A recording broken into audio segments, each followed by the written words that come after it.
backed by one guy's demand. Squirrel Man here, coming live at you from the house. Today, this is sponsored by Bad Life Decisions.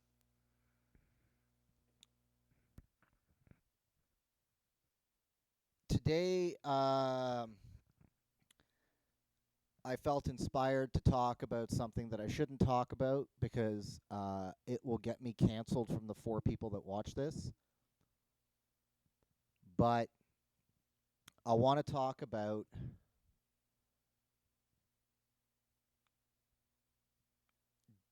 dating in general, probably relationships,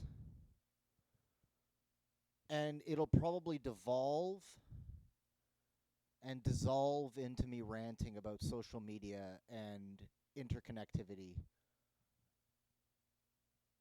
in the new millennium. So here we go.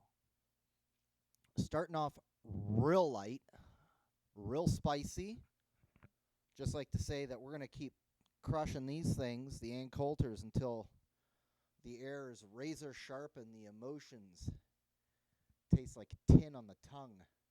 Little steely taste. Like licking an iron skillet. So dating. You know, what's really awesome is seeing somebody say something like, what's with dating apps and texting each other and not making plans? Like, I guess the general complaint is, why aren't people making the first move anymore? And I'd have to say, my experience, I'll speak from my experience and hope that this will only get me partially canceled. I mean, the rest of the cancellation should come from the fact that I'm pulling the house robe off commando today. Not commando on the bottom, because then I'd get in real trouble. But let me explain from my experience. You have a dating app. Now, a lot of the dating apps, so you have things like Tinder and Bumble, Hinge, Coffee Meets Bagel, Plenty of Fish, OkCupid. I mean, the list goes on and on. Now, we see what I'm working with over here. No hair. I'm not 6 foot tall. Single dad. Glasses. Very pale. Kind of sickly looking. I'd rate myself probably a 4 on 10. And then penalty points for the fact that I have the best kid in the world. No joke. But in the dating world, that you get penalized for that, right? Because, you can't, as a man, you can't take the time. You may be able to pay, but you can't take the time to travel 4 months of the year on spontaneous adventures to Fiji and the Galapagos Islands and Kathmandu or whatever the fuck. But so probably a 2 on 10 in the end of the day, which means on dating apps, let's just say I'm not racking up the matches very quickly. And from what I've heard from a lot of guy friends, neither are they. The rare ones are either they are uncommonly witty and charming and able to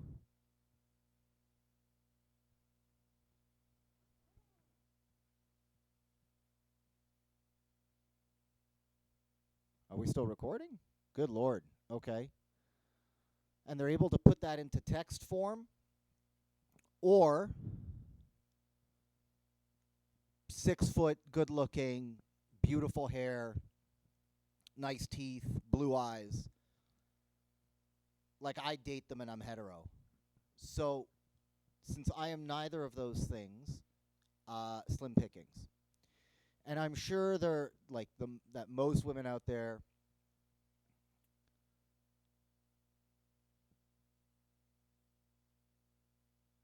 like the average woman is not getting a million likes, but I would venture to guess from personal conversations that I've had with other women who have been on dating sites, not women that I'm pursuing, but friends and such, they do just get more matches.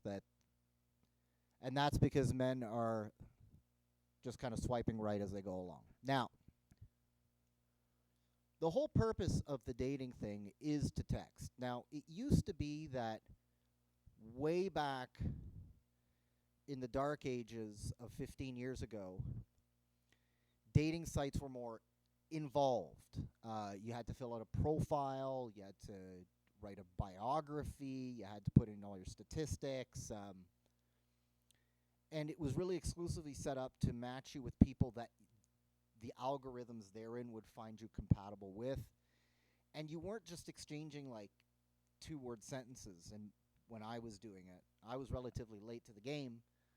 It was more like letter exchanges if you had to kind of tie it to something historically. It would have been more like a pen pal thing, but over a computer. So yes, there the messages were longer, they were more involved, it took more time, you waited longer to get a message. And understandably, maybe after 3 of those messages, you would organize a date, right? Because it would take like a week or 2 weeks or whatever the case may be. And that's fine. I get that. Plus, you have to leave some of the mystery for meeting the person in person. I mean, the real downfall comes when Tinder hits the scene. Left, right, there's no real algorithm other than distance, age, and have you paid or not paid for the app. You match, and the conversation is set up to be a text message. Now, I'm of a certain age. I prefer the phone. I prefer to hear a voice. I prefer in person. Texting is fun with close friends where you can get the nuance, but with new people, text messaging just doesn't, it's not a full communicative experience. It just isn't. And Tinder, that's all it is. It's just text. And it's one-liner text because nobody knows how to write anymore, and everybody has ADHD, and nobody has time because they're all working 3 jobs, so it's just like 1-line, 2-line text. So when you say, why are we texting, it's because I don't know anything about you. Now, on that front, generally, in my experience, women operate with more matches, so they have a roster, right? They have like a list of men that before they've chosen somebody, they have like potentials. Men don't normally operate with that. So when I'm messaging somebody, I'm trying to get a sense if they're even interested. And let me say from my perspective what demonstrates to me a lack of interest. 2-word answers. Not trying to be humorous, not asking questions.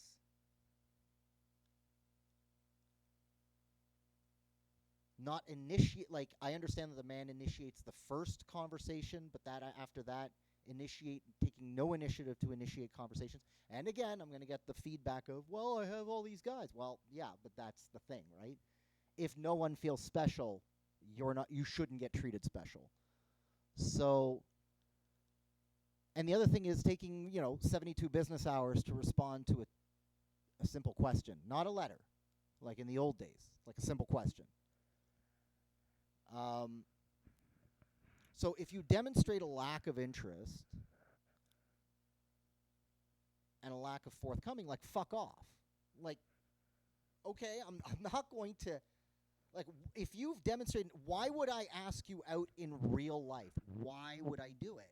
Like, if we were in public and sitting at a bar or at a restaurant or at a friend's house or at some sort of social gathering, and you were giving me 2-word answers, and really, again, text, you don't come off coy as in text when you're abrupt like that. You just come off as abrupt and uninterested. That's because, again, text is not full communication. It's bare bones. So if you want to add your interest to text, you're going to have to put more involvement in text than you would in a phone call, because you don't have tonation, voice dynamics, and more than you would have to do in person, because you can't give a sly wink and a shy smile. It's just words, so you have to work with words. If the words are the only thing, and you're putting no more effort into the number of words you're using than you would in a physical conversation where you have all those other benefactors to help you, don't be surprised if nobody's interested.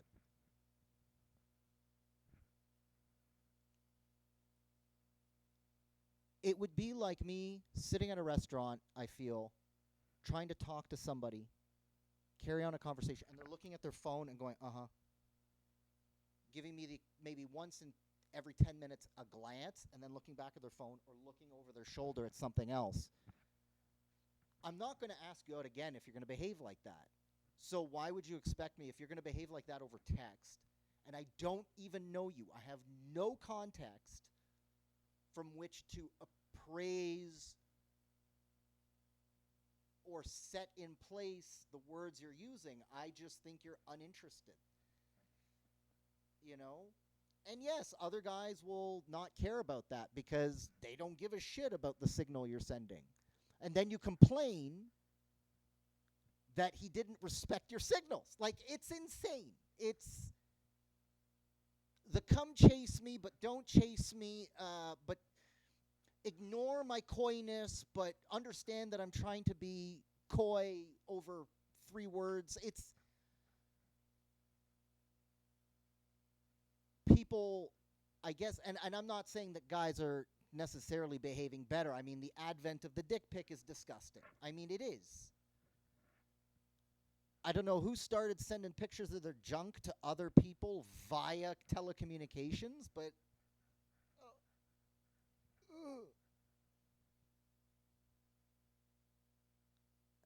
I don't know. You know, it's online dating though. It's online dating. And, you know, the dudes out there are, you know, just some of them are just sending like, hey, you want to hook up? And that's not good. But then you're not interested in a guy that's trying to carry on a conversation, so we have to find some sort of strange ethereal middle ground where it's like, ask me out, but not too quickly, but understand that the thing is, if you put no effort into, like, I have a full-time job. I have a kid. I'm in my fucking 40s. I got a house to take care of. You know, I've got my own hobbies and my own life. I'm settled. I'm good where I am. If you're not going to show any interest or make any effort whatsoever, fuck off. I'm not going to, I've got my own shit to shovel. I'm not going to dump money and time into something that's just going to peter out, you know? And quite frankly, I do match occasionally, not often, rarely. I mean, I am this. But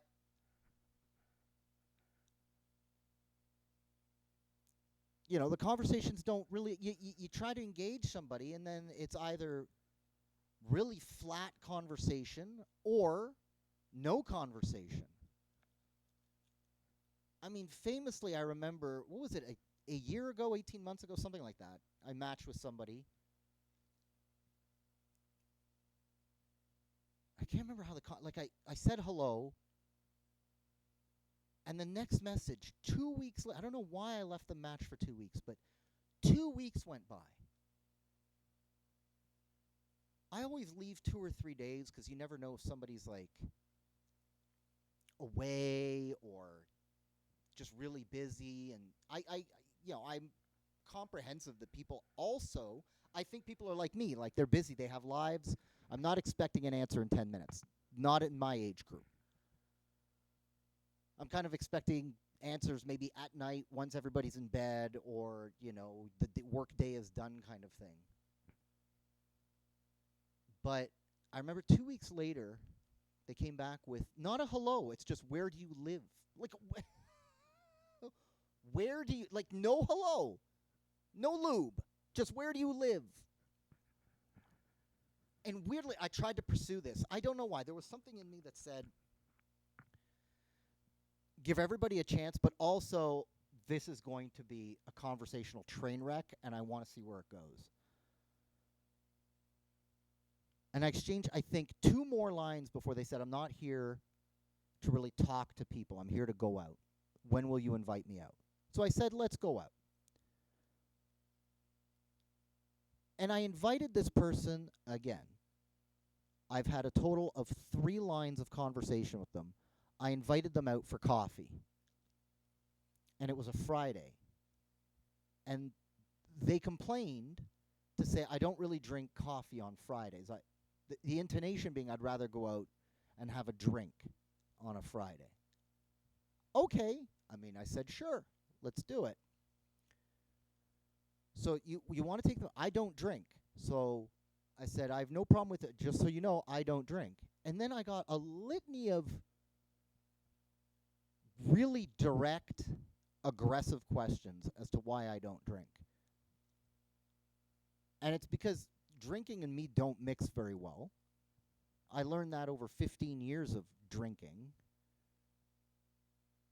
And thank the Lord, I've been sober for a number of years now. I don't have any problem with people drinking so long as they do it in a healthy way. But this person, I offered to take them out for a drink, and they refused because I wouldn't drink with them. Now, okay, that's their choice. But it went from aggressive opening 2 weeks down the road to don't stop messaging me and just take me out to I don't want to go out with you because you don't drink.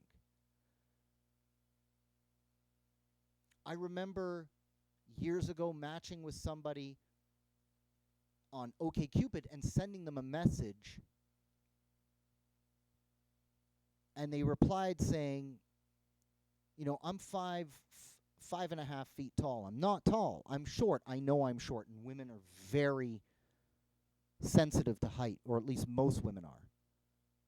And this woman, I remember, because I do check height on the profile, because I'd say for me it's going to be useless to try and date a woman who's 5'10". No 5'10" woman would want to date me. I'm too short. So I check height, and this woman was 5'2". And she messaged me back saying, your profile was really funny. And normally I wouldn't respond to a guy that's as short as you.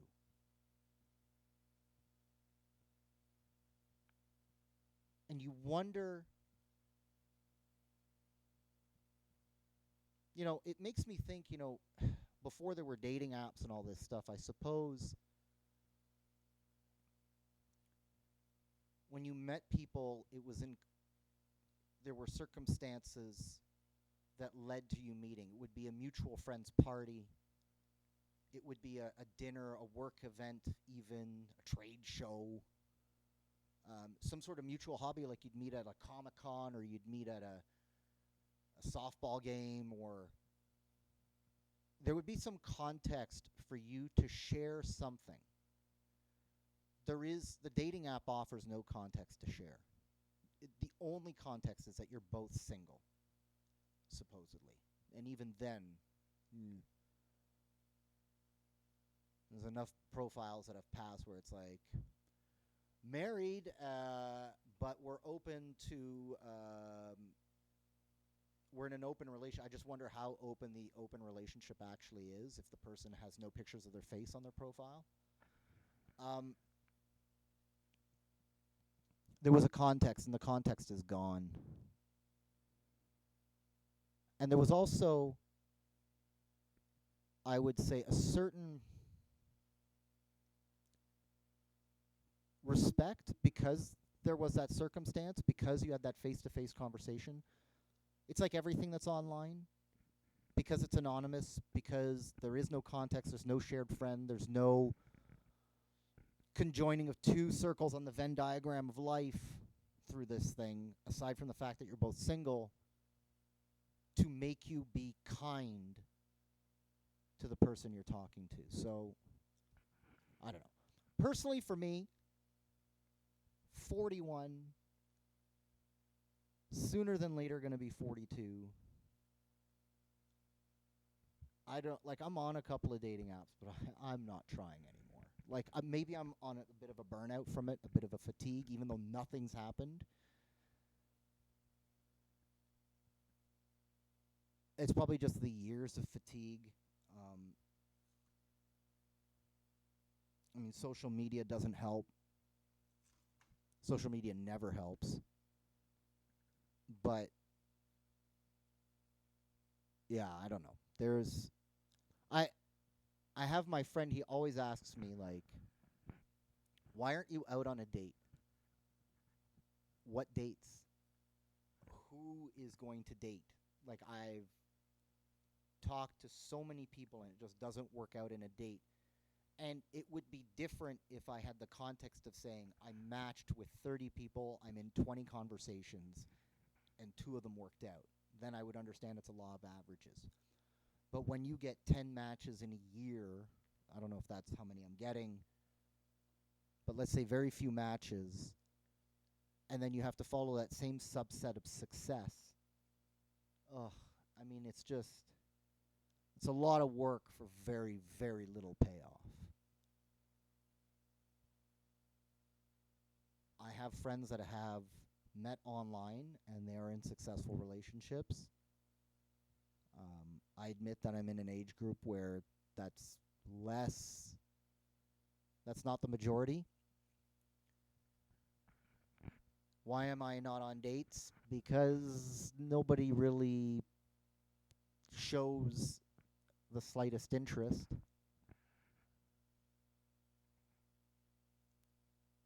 I am separated. I am a single father. I know the perils of a failed relationship. I've fallen in love a couple of times. I know how much that hurts.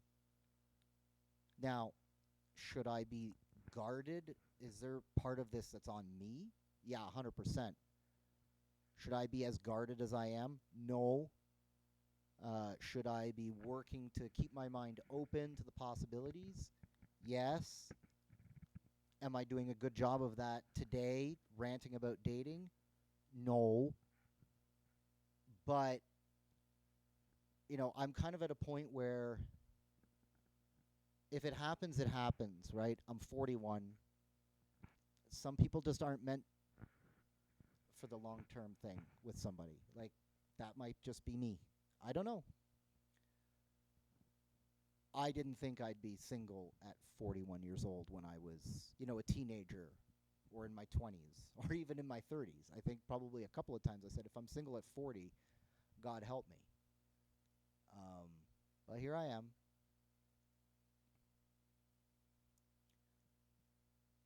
That being said,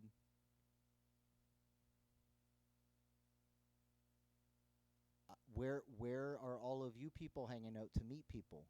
I do a lot of things in the week. You guys see that I don't post much anymore. But I do a lot in the week. I'm just not sure where. I don't really want to invest in activities that won't eventually have some payoff, and I shouldn't do an activity with the sole purpose of meeting a partner. You don't join a softball game or a softball league or whatever to meet a girlfriend. You join a softball league to play softball. So yeah, I guess other little tidbits of what's been going on. Tie your laces when you go running. I've got a series of large scrapes to demonstrate the danger of not tying your laces when you go running. And watch out for screws in the road. I got 2 new tires as a result of that. You know what's really interesting, though? That what happened on Thursday. I was driving home from my martial arts class, and I heard like a tick, tick, tick, tick, tick in the back of the car. I was like, oh, crap, I got a flat.